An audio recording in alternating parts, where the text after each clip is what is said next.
Welcome to the only place where real, raw, and vulnerable conversations happen with IFBB bikini pros to give you an inside look at their struggles, strategies, mindset, passions, and all of life beyond the stage. This podcast is made to inspire, motivate, and remind competitors and the average gym goer that even the most extreme lifestyles and elite athletes have their ups and downs. Thank you so much for tuning in today. I'm your host, Celeste Rains-Turk, and now it's time for the Confessions of a Bikini Pro podcast.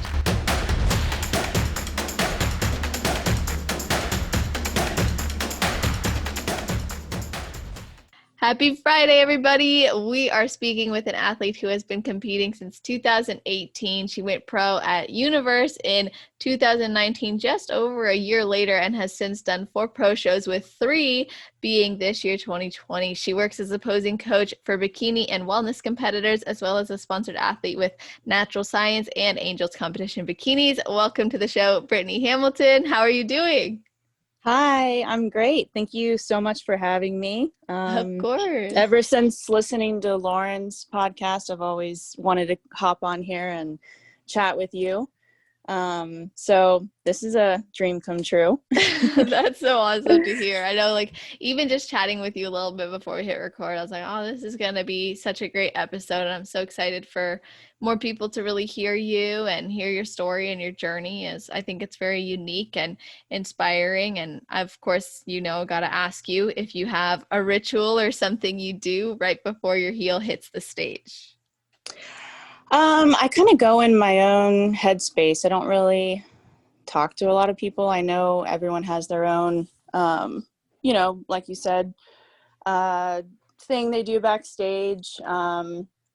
I kind of just go in my own element and gather my thoughts, kind of reflect on the whole prep, and especially this year, since, I was in prep and got canceled 2 weeks out from my show and ended up having to wait a while. So just hitting the stage this year was an achievement in itself. Didn't know if we were ever going to actually compete.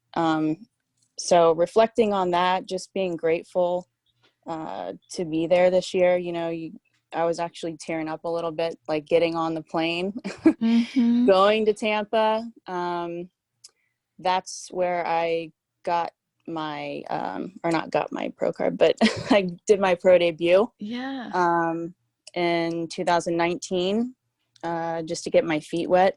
And then I took a break, but just going back there and just knowing it was like already a year before I was on stage again was just, a huge accomplishment of just, getting back on stage. So really I just get in my own head and kind of relax. I tried to take pictures and do more video, but I just sit there and kind of zone out and kind of gather my thoughts before I jump on. So I don't really have a thing I do. So Yeah, just I totally get in my own head.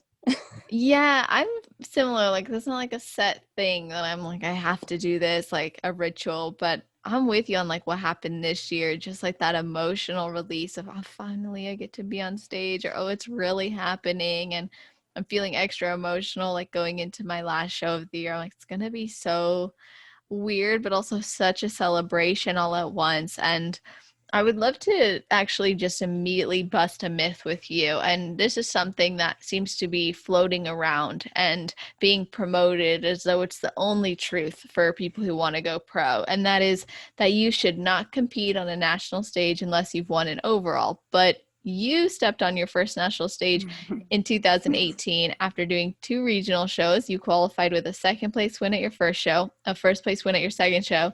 Then you placed 3rd at Junior Nationals. That's amazing. 4th at Universe, 7th at USA's, 9th at Junior Nationals the following year, and then finally earned your pro card with a second place win at Universe in 2019. So what would you say to the athletes who feel like they have to win an overall before they can even think about the national circuit? So, I've always, and I still do to this day, have a struggle of, should I have won a overall? Mm. That's always been a dream. It just wasn't in the cards for me. I'm happy with the outcome, and the pro card is, the overall win. Um, for everyone. Everyone wants to hit that pro stage. So I felt that was my overall, but just not winning an overall, if that makes sense. Yeah. But to the girls that think they need to win an overall, it's not necessarily true. I just feel that if you're hitting those top spots and qualifying for nationals and doing your best, I mean, you're still up at the top with the best in the United States. These girls travel all over to go to these shows. So I just don't, I struggle with this, like I said, Mhm. because I still have doubts in my mind. Should I have won an overall? Would that have made me feel better? Yeah, but I don't think it's necessary. You're gonna have to play the cards that you're dealt, and you win that pro card. That was the goal. So Yeah. um yeah, Well, that's well, that's I what I think. appreciate like you being vulnerable about that experience too, and wondering like looking back even in retrospect, like should I have made that a priority or gone after that, or should I have won something like that? And it makes me wonder if there was doubt along the way to earning your pro card because of how your placings changed and going from, the third to the fourth to the seventh to the ninth place and then jumping up and earning your pro card. Like, what was that like for you? And was there doubt when your placings were changing? So in 2018, I was brand new, and I didn't know what to expect. Every time I got off stage, I had to ask my coach, where was I on stage? Because I would black out. Like, I Mm-hmm. would have no idea what happened. I would just go up there, I would do my best, and I would always have to ask, like, okay, where was I? What happened?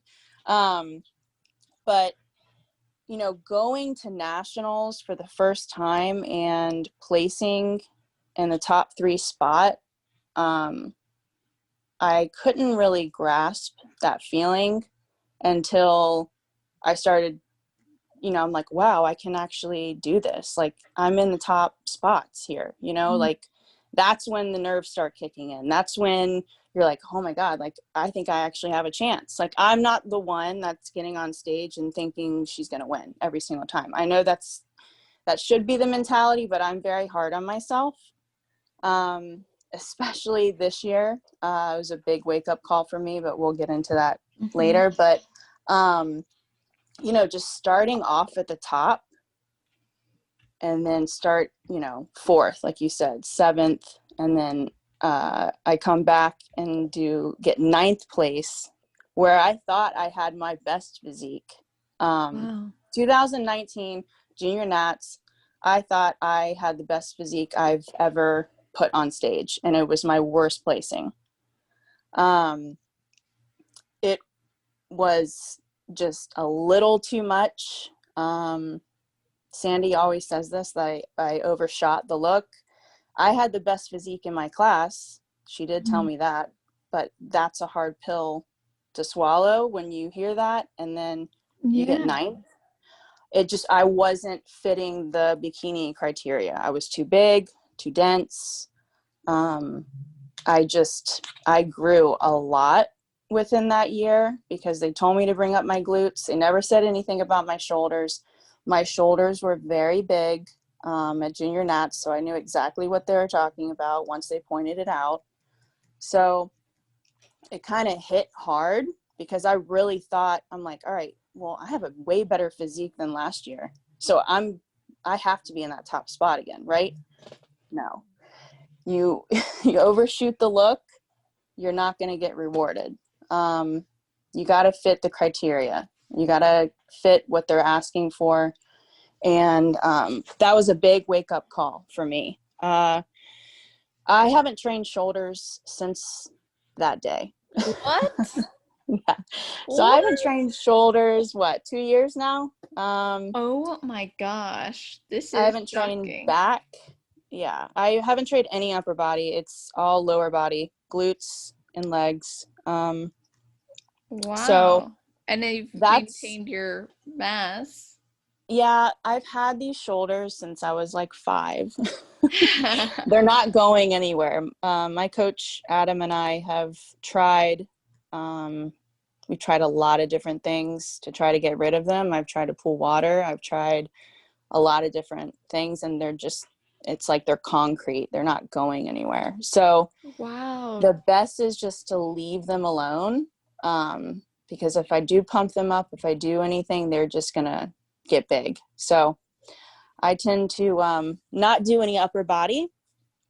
But the thing that happened was 2 weeks later at Universe, I adjusted my posing and I started playing a little bit more with my hair. When you get on stage, it's a magic show. You know, you want to show your best qualities and you want to hide your flaws. So my shoulders, even though I really love them, my shoulders were my flaw. So I had to find a way to not make them look so dominant on stage. And it worked. It worked for me.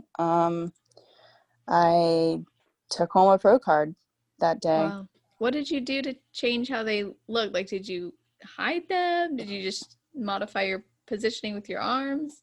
Yeah, so I adjusted my posing a little bit to where I was kind of just really relaxed, not flexing at all. I mean, they are still they're still pretty big in some of the stage shots, but it was just enough for me to place, you know, place better than Yes. I have before, and my hair. So I have long hair, so I hid them um, in my front pose, and especially my back pose. I would stand in the back, I'd fan my hair out, kind of cover them a little bit. So there are some tricks, um, to hide, like I said, and, actually show off more. It's what's great about posing. Yes. You can have a great physique, but if you don't know how to pose it on stage, they're never going to know. And you can hide things and you can, make them stand out more. So it's just little tweaks like that that can really make or break you. Mm. So that was a journey, starting at the top and then trickling down, and then popping back up and getting a pro card. So I started, well, before the pro card, I was on the bottom, I felt.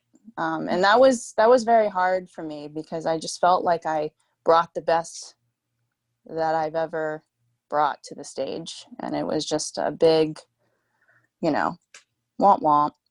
Yeah, especially when you're told like, oh, you have the best physique up there, but it's not aligned with the criteria of what we need from you. And then you're like, okay, obviously I need to change this. And then you did that, Yeah. and luckily that was rewarded the next time you stepped on stage. But I'm so curious, like you don't train upper body, so what's your split like? Like what's your training split like?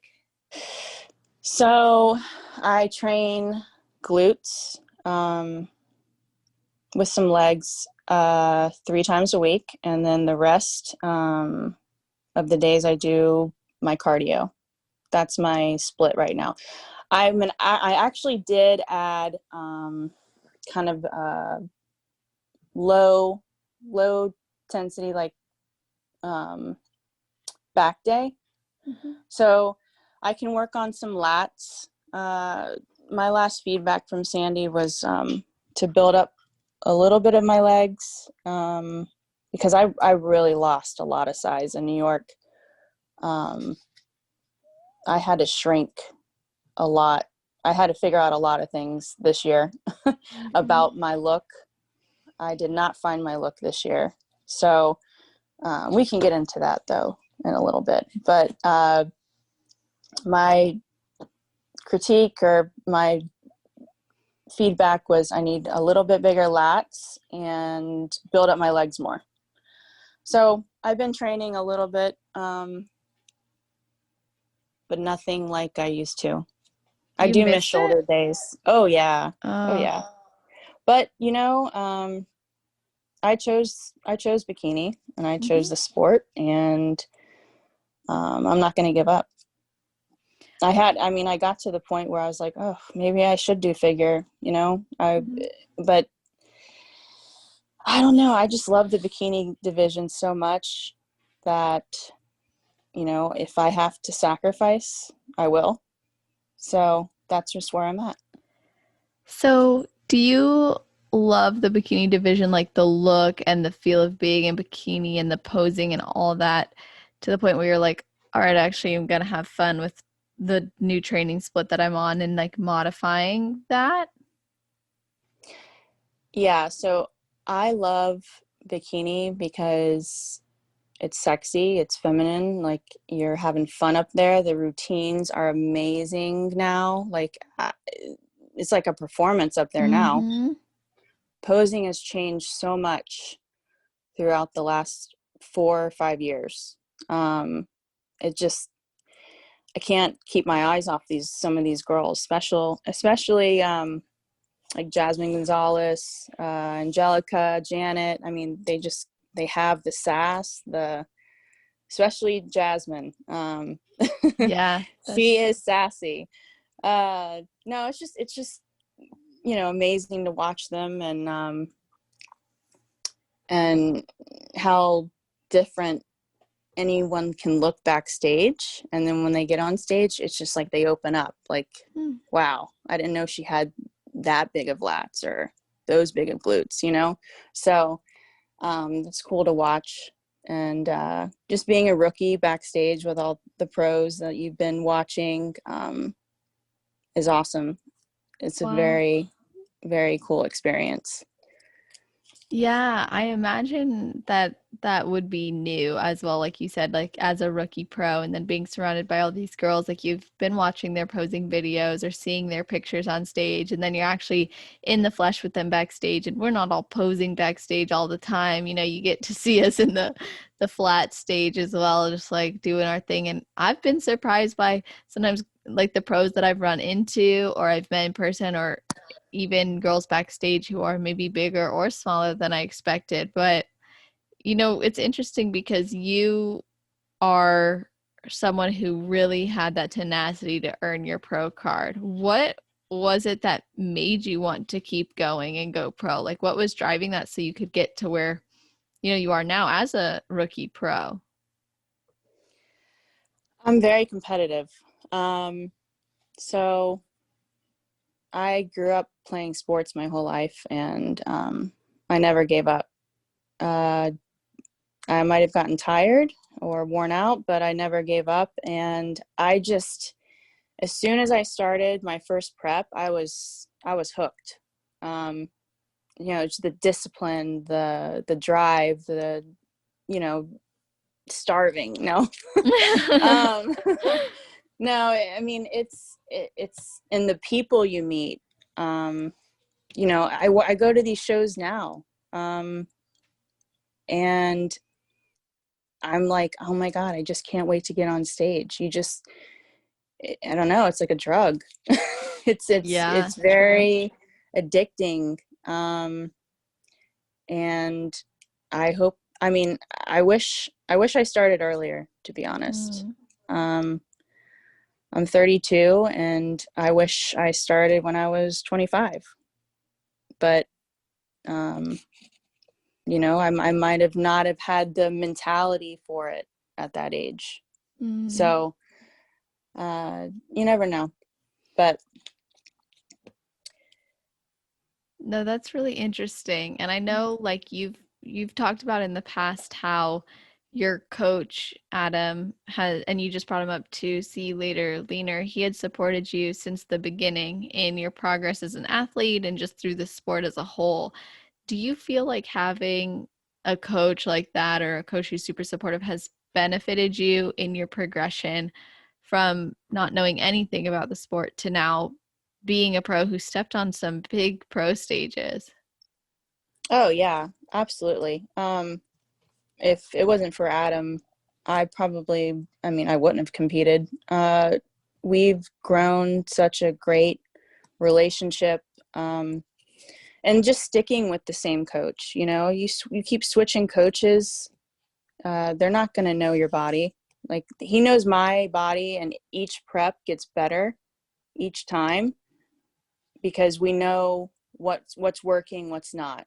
Um, it's a learning experience, but you're learning it with. And he's so knowledgeable. He's got the science behind it, and yeah, I started from scratch with him. Didn't know what a macro was. Didn't know anything about dieting. I was not the greatest student in the beginning. He finally had to call me and said, "Hey, Brittany, if you're really wanting to compete, we need to start like right now if we're going to get you on stage." Wow. So he dropped my macros pretty hard because he knew that's how I would respond. I'm the person, like, I need to see results, like, quick. So he dropped me pretty fast, and then I started seeing, okay, I can do this. I'm starting to see, the light at the end of the tunnel, and that's when I just got hooked. So, and we, like I said, we have a great relationship. Whenever we go to shows, he's always there for me. Um, and it's fun traveling to all these places too, because we always go out after. Hmm. So we just, yeah. And his wife Sarah has become one of my good friends, That's and awesome. she's really fun to be around. She helps me keep sane. So yeah, I mean, they're great people, and I'm Wow. glad I met them and started Um, working with him.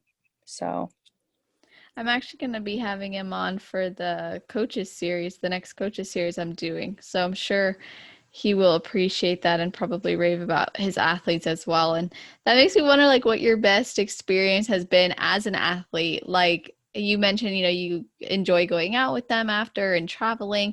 Do you have any major memories that stand out for you? oh boy. um, Probably my biggest one was probably after World Clash. Um, that was probably my worst look this year. Mm. I was kind of really down on myself. Wasn't finding what they were looking for. Didn't know if I would ever make it there, to be honest, because I was just too big. I just kept on hearing that I'm too big, too dense. Shoulders are too big, and I'm trying to find the strike zone. That's what he likes to call it. Mm. And just couldn't find it. I was struggling, and I'm like, Adam, we had a really long talk afterwards, had a few drinks, had a good laugh, a good cry. Mm. And then finally, we're like, hey, we just got to go the totally opposite way of what we're doing right now. And I shrunk. That's what pretty much we did. I shrunk for New York, and it was my best look this year. Um, Mm. I mean, I wouldn't say my best look. I would say my best placing. I was starting to get, the hang of, okay, this is what they want. This is the conditioning they want. I already lost a lot of muscle at that point, so I knew that was my last show. My body was just getting tired, and I know when to hang it up. that is something positive that I will say about myself. I Mhm. know when to hang it up and say, hey, let's take a break. You want, long term in this sport, you want longevity, we got to listen to the body and try again next year. So I was told you know, I was a little too lean. I wasn't as full because I was told I was too big. Yeah. So I didn't train at all those last couple weeks in between Clash in New York. I just did cardio and calories were low. Um, and I pretty much ran off a lot of muscle. You ran I a don't know. lot? Well, I just ran it off. Like I lost a good amount and then I got a lot smaller. I lost about 8 pounds. Um, Yeah, so that's in a short period of time. yeah, I went to the extreme on the other side and, it worked for me, but it wasn't the look. It wasn't my look. Like it wasn't my favorite look. My favorite look was Tampa. But I think from my feedback, they want Tampa fullness with the New York conditioning. Hmm. That's the sweet spot I need to find for next year. That's your striking point. Yeah, that's my strike zone. But yeah, I mean, it's just the game plan we had. That's what we needed to do. And, he's a great listener. Uh, he listens to, my feedback, what I think too, not just, he's very understanding. So that's what I love about him too. You can talk to him about anything. That's awesome. Yeah. Now you said you felt like you needed a break, like you know when it's time to take a step back and reassess and like take that time off that you need. And is there a particular thing that you did to prioritize your health or your recovery or just giving your body that break you felt like you needed before entering this next prep? So it's not really about growing for me. It's more of the mental break, um, and just getting my hormones and my body fat percentage up to, it's like a reset. So I don't really have to grow that much because I'm already almost too muscular for bikini. So I can have shorter Hmm. off seasons. Now, some of these girls, they're gonna have they want rounder glutes, they want fuller glutes, um, bigger. So they have to take a little longer off season, um, especially if they're trying to get their upper body up. I don't have that problem, so I can take shorter breaks, and it's just more of a reset for me mentally. Um, I was dieting since November of last year, and you know, being 2 weeks out, and then COVID hitting, and then waiting, and then restarting again. Um, I was just, and like I said, from me dropping so drastically those last couple weeks, there was no way I would have been able to get the fullness back because it was already gone. Like your body stops responding at a certain point. And Yes. I'm not going to force it, and I'm not going to damage anything by forcing it. So I Did know you when to feel like stop. you had been like you would like taken it to that limit? Oh yeah. After New York, I was like, yeah, we're going to just hang it up because I mean, yes, that was my best placing. Um, but I wasn't going anywhere after that. Like it was just time. Like the Tampa Pro, I didn't place. I was like third call out. Um, and then the Clash, third call out. I was just praying for second call out, to be honest. In New York, I didn't even care about placing. I just wanted a second call out. Mhm. Better than a third. Yeah. So, but I was very, very pleased with ninth at the New York Yeah, Pro. That that's was amazing. very, very big for me. Yes, So that's I'm like, okay, this huge. is the direction I need to go in for next season. So, um, yeah, this year was a huge learning experience because, you know, you just graduated. That's why I say you graduated from the NPC and now you're in the IFBB and you start at the bottom. And it means some girls hit it right off the bat, and that's great. I just don't have that road yet. I mean, I won't because my rookie year's over, but I just, that's not my path.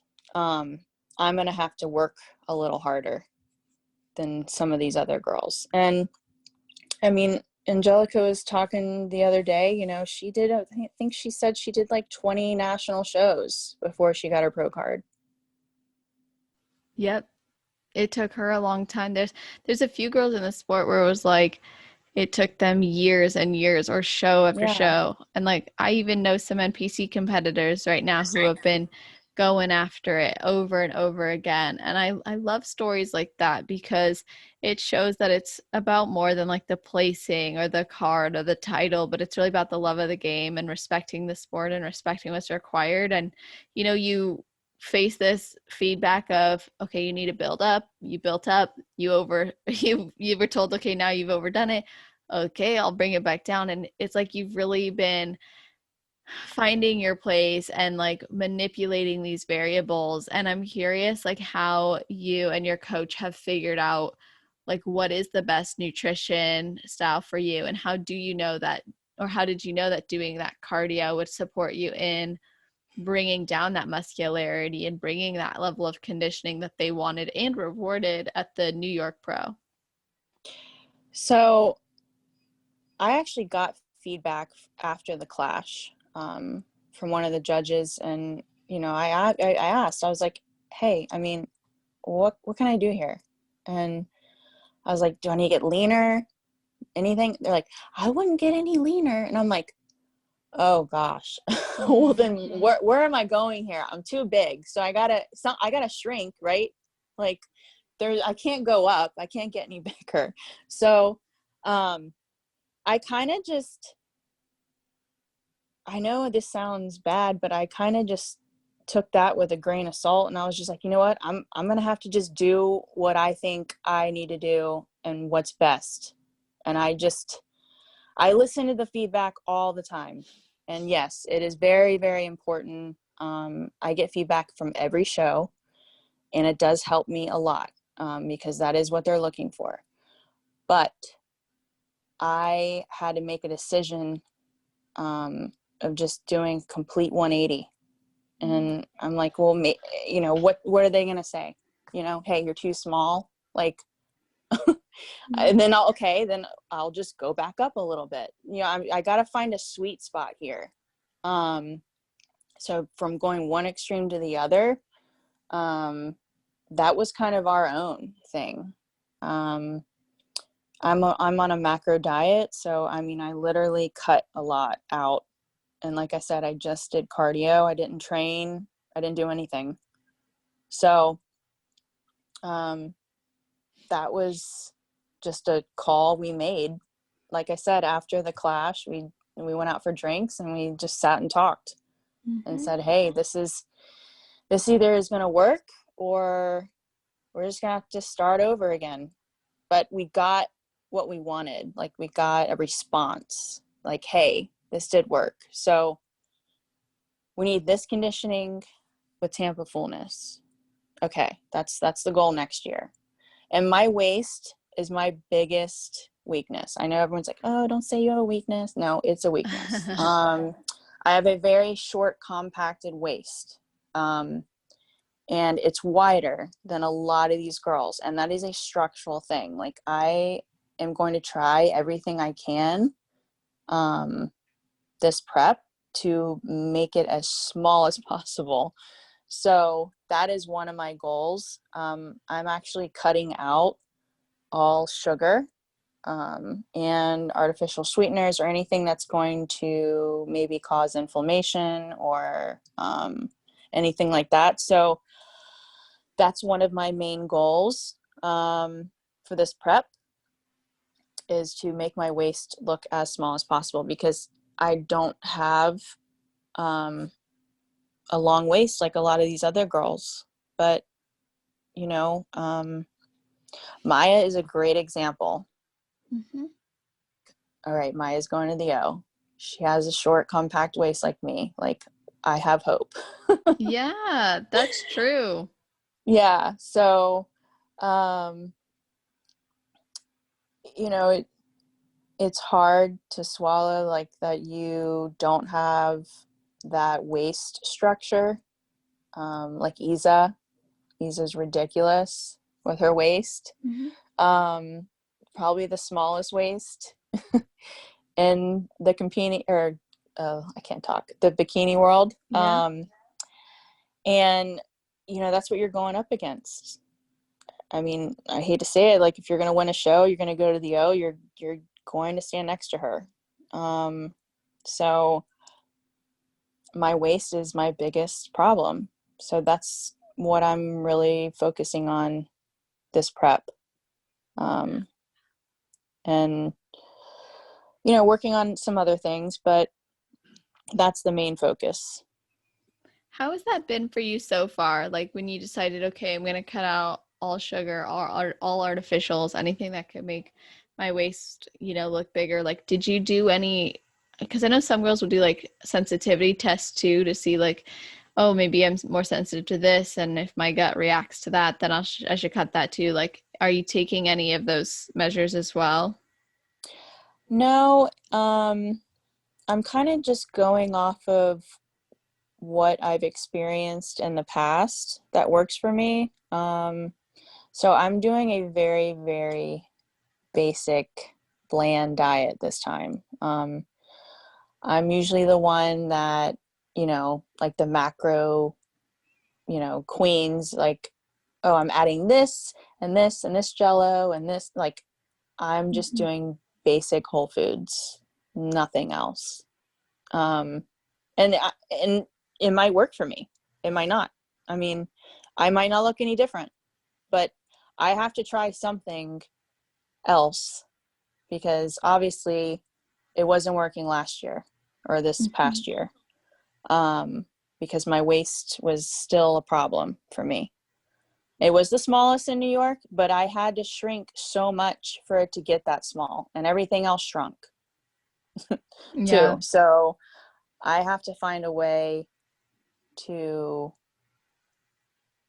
just focus on my waist.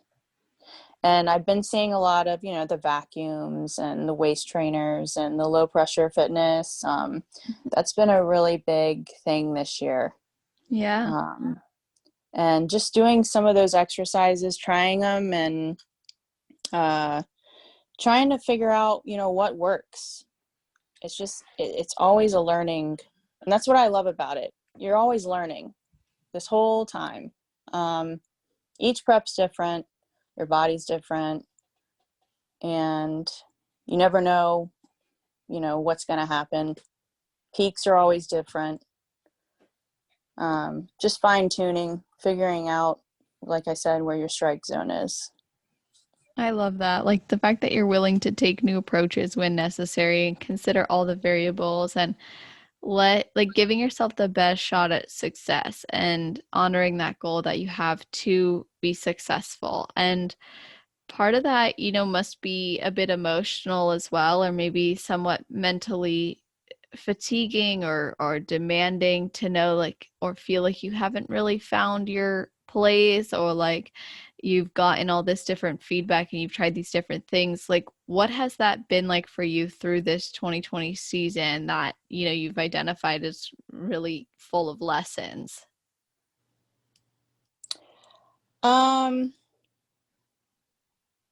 I'm sorry, can you repeat that?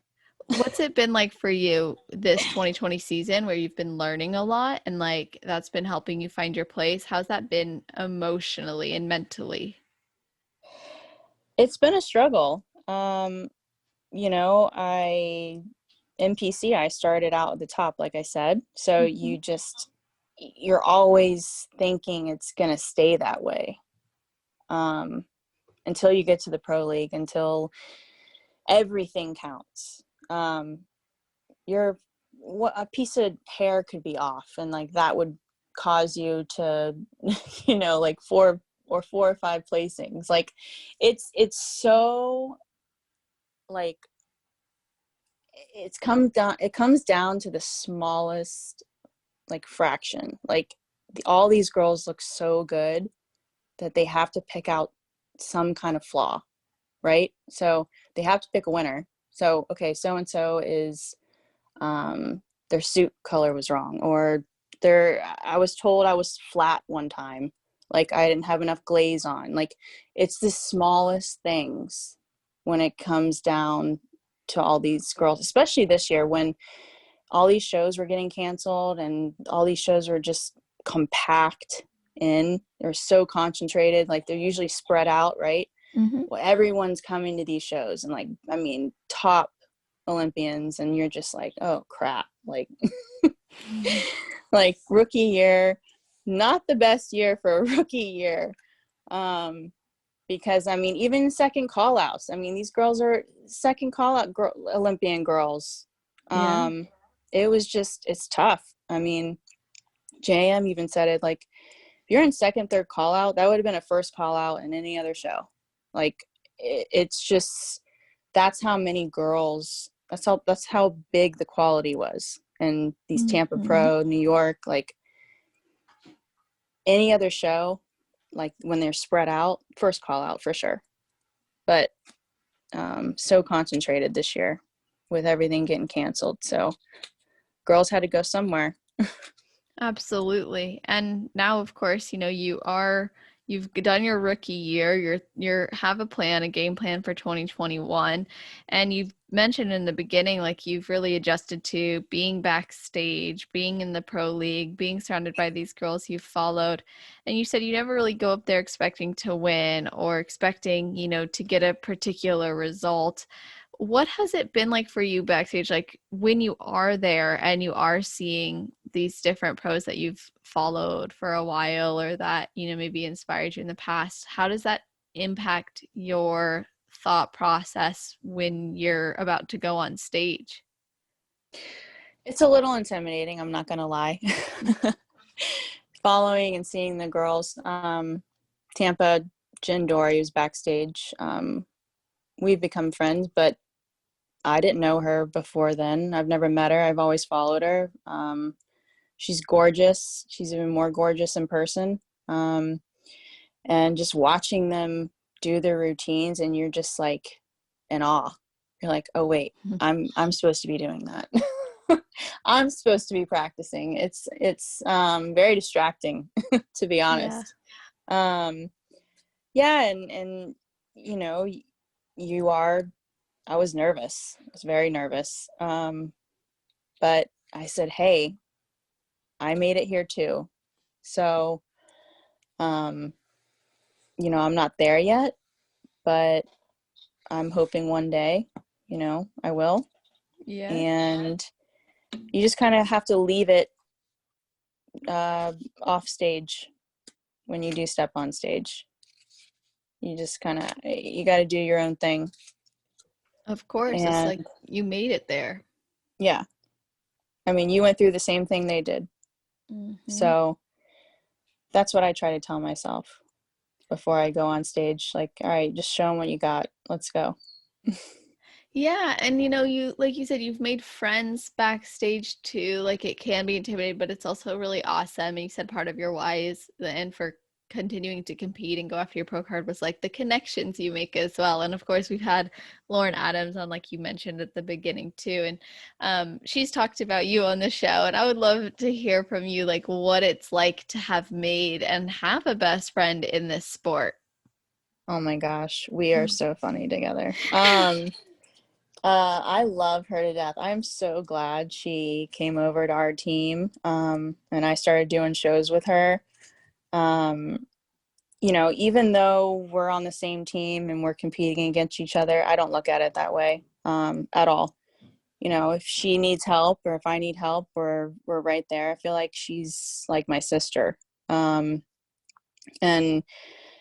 she was having a little bit of a struggle with her front pose before we did Tampa, and I was helping her out, and it just it's not about, oh my gosh, I'm not telling her that because she's going to be competing against me and I don't want her to beat me, and she beats me every time. And I don't have a problem with that. I mean, she looks good. She looks better than me. She has a look that they want, obviously.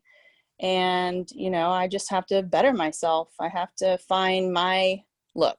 And I just haven't found it yet. But we did a photo shoot together after that. That was a lot of fun. She's just a great person to be around. She's always there. And we went out for some drinks and ate a lot of food.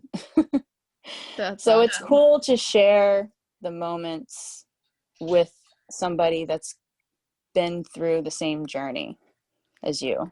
The Yeah. struggles, it's just nice and comforting.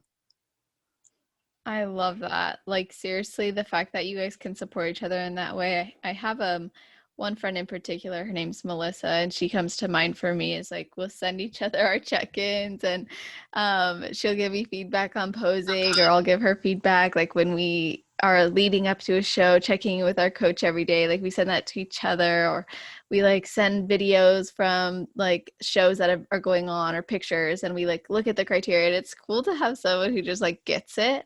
And it's nice that you can talk to them and support them. And what I really appreciate about what you shared too is like you guys have fun together, you do things together, and also like you recognize that you're going to have your own path to improvement and finding your look. She's finding hers and has found hers in a different way than you. And it's just special that you guys can support each other. And I always just find that super cool. And of course, you yourself are opposing coach, so I'm sure she appreciates your feedback to that when you said about her front pose. But I'm curious, like from your perspective as opposing coach, what are some um, things that you think are most important in a routine or when stepping on stage? Confidence.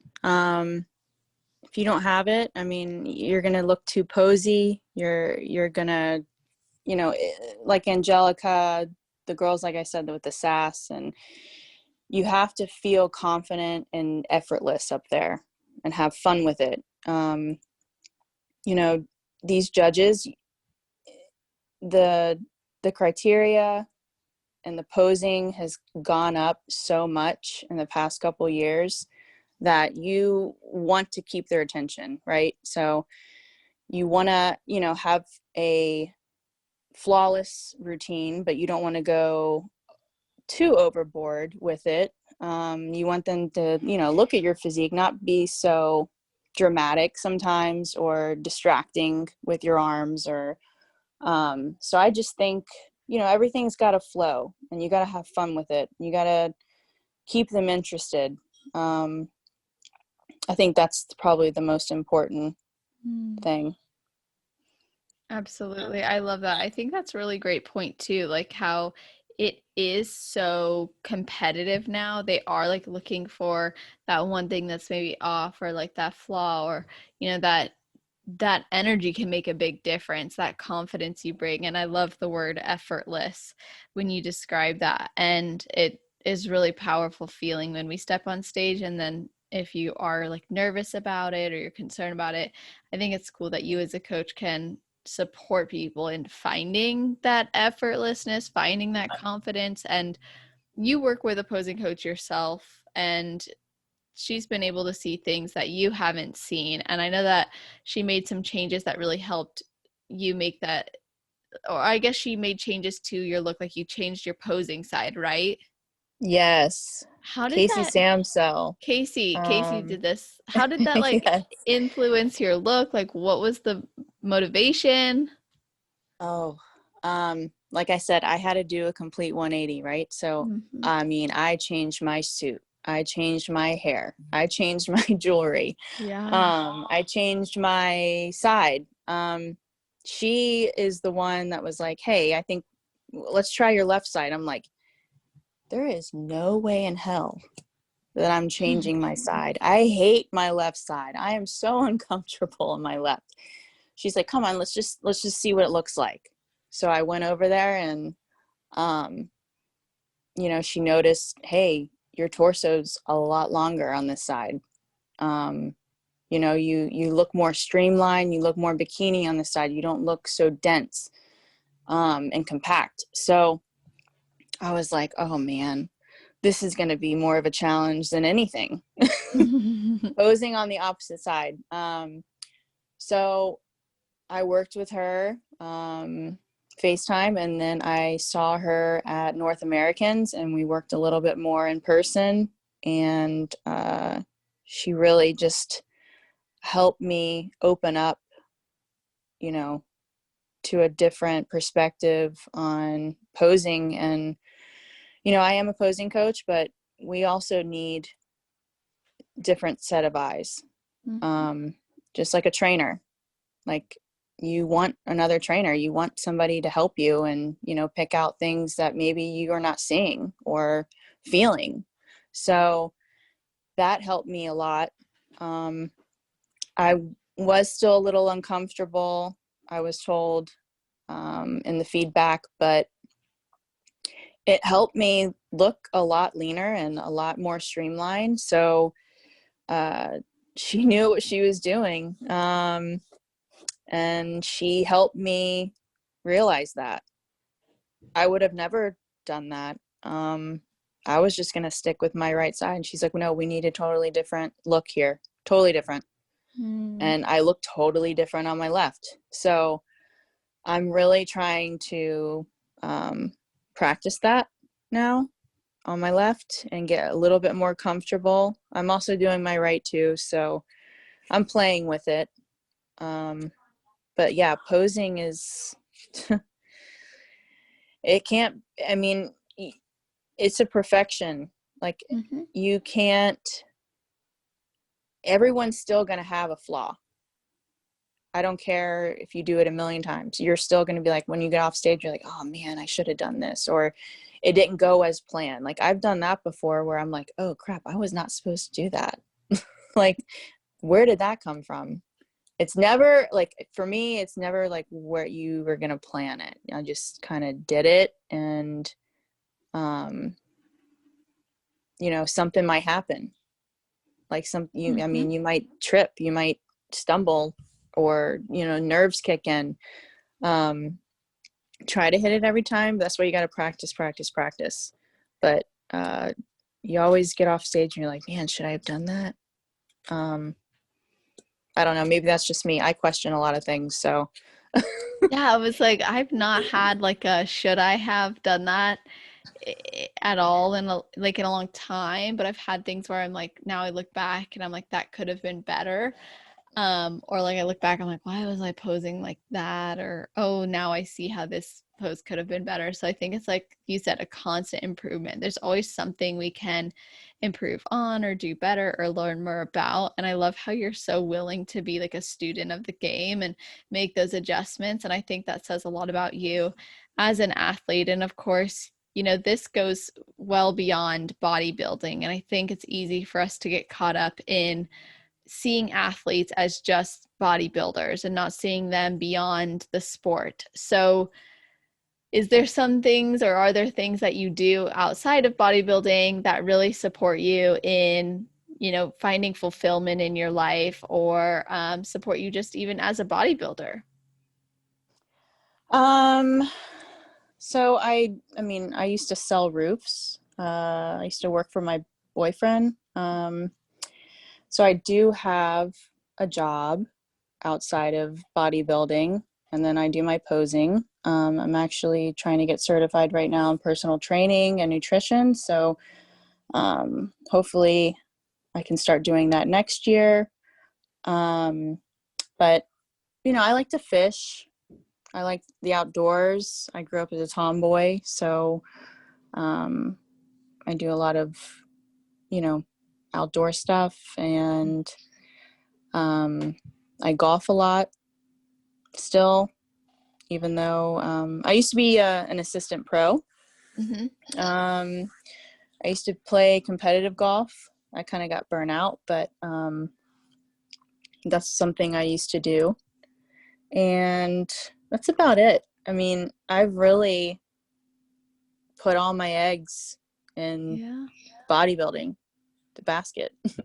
So I'm really trying to make that something permanent. I mean, even when I stopped competing, um, I've always thought about, hey, maybe I would like judging.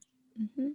So I think it'll be a part of my life for a very long time. I love that. That's super cool. Like, I can't imagine not being part of the bodybuilding community myself now. And I think when you find that love or that passion or that drive, it's a lot easier to like put your focus in there. It's not like you need necessarily to be doing other things, but sometimes those are really rewarding. And I'm actually curious if your history as a golfing pro has at all shown up in your career now as a bodybuilder. Like, is there any similarity in mindset or approach? I know you mentioned you're very competitive, so had that contributed to how you show up as a bodybuilder? Um, it has because golf is a individual sport. You're not on a team. You are just you versus you, and I feel like that's sometimes also what happens in bodybuilding. I mean, you're just trying to beat your best look or beat what you brought to stage last year. It is, comparing yourself to the other girls, but I'm trying to show up in my best physique and the closest thing to the bikini criteria. That's my goal. Um, so yeah, I mean, it's you versus you. Hmm. And that's how it was in golf. So I know what it's like to be alone and not on a team. So I feel like that has some similarity in it. Yeah, absolutely. I definitely agree with you on that. And I think it's great advice for people to like keep that focus on themselves and on the improvements that they need to make. And of course, I always love to ask towards the end of the episode for your best advice. Like for the girls who have never competed before but are thinking about it, what would your best advice be for them? And then your best advice for girls who are on their road to pro? I would say that, I get a lot of girls asking about posing. I've never done a show. I'm so scared. I'm nervous. We all were, but we took a chance. And with everything being so crazy in this world, life's too short. If you want to do something, if you're interested in something, go and do it. Um, I mean, you're not a failure. You took a chance. Um, so I would just jump in head first, like I did. I never went to a show. I never experienced anything like that. Never did a diet. I started from scratch, the bottom. I never um, knew anything about bodybuilding. So I took a chance. And, if it's something that's on your mind and you work out and you love it, and you like the discipline, I would try it. Um, and then the girls that are on the road to pro, never give up, just keep fighting and getting better. And, um, you know, I know a lot of girls, like you said, that have been doing this a very long time in the NPC, and they keep showing up. And I love those girls because I mean they're fighters. They're not gonna, you know, give up, and they're not gonna take no for an answer. They just keep on getting better and getting the feedback and coming back for it again and again. And I look up to those girls.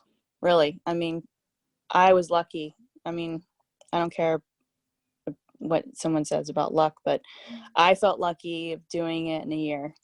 That's I felt like I'm fighting now for it more, but the girls still in NPC going for that pro card. I give it to them.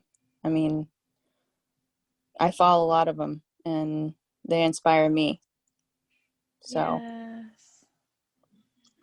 That's so powerful. I love that. It's amazing like how much we can all inspire each other with our journeys, and your advice is so beautiful. I love what I love so much is how you said take a chance, like go for it. If you want to do it, just jump in and do it. I thought that was really cool, and how you said we've all taken that chance, and you're right. That's such a great reminder. Like we really do all start with like that decision to compete. yeah, And I hadn't thought about that in a while. So I appreciate that reminder, and also just the advice you provided on getting better and never giving up. So I would love if everyone's able to connect with you more and learn more from you, and even hopefully work with you as a posing coach or in the future as a trainer, nutrition coach. So can you let everybody know how they can find you? yeah. So I have Instagram. I don't have Facebook. My Instagram is Britt Hamilton _ IFBB Pro. You can message me anytime. I'm also, I need to get a link tree like Lauren. So I'm working on that. But you can DM me. We can talk about posing. I help pick out all of my girl suits. Everything to do with show day. That's awesome. I love that. Well, I appreciate you so much for just coming on and talking about your experiences and the things that you've done over the past, not just year, but also since you started competing, and giving people the chance to connect with you. So I'll make sure that I put your Instagram link in the show notes page. And if you end up getting that link tree, I'll add that for sure. So I want everybody to know you can always find that at celestial.fit/podcast. Brittany will have her own category section. So if you go to the category section on your mobile device, you'll just scroll all the way down and you can find Brittany Hamilton's name. Or you can, on your desktop, see it on the side. If you're listening to this right when it's released, well, it'll be at the top of that page. So if you guys ever need me to point you in the direction of the show notes, which have all the episode timestamps as well, you can always reach out to me and I'll send that over to you. But Brittany, thank you so much for coming on again and sharing your experiences and insights with us. And I really appreciate your time. Thank you so much for having me. Of course. And to everybody listening, I hope you all have an amazing rest of your day, night, or morning, wherever you are in the world while you're listening to this episode.